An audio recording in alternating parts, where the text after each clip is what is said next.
Азык түлүк коопсуздугун камсыз кылуу ЕАЭБтин ишмердүүлүгүнүн артыкчылыктуу багыттарынын бири жана ушул бойдон кала берет. Бул туурасында министрлер кабинетинин төрагасы Акылбек Жапаров Белагро 2024 адистештирилген эл аралык көргөзмөсүнүн аянтчасында өткөрүлүп жаткан Евразия экономикалык бирлигинин азык түлүк коопсуздугу пленардык сессиясындагы сөзүндө билдирди.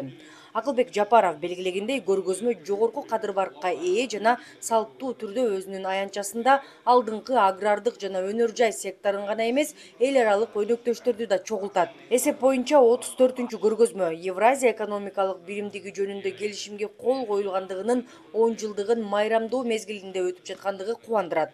Көргөзмөнү өткөрүү өлкөлөрүбүздүн айыл чарба тармагындагы кызматташтыгын мындан ары дагы бекемдөөгө өбөлгө болот деп ишенем, деди ал.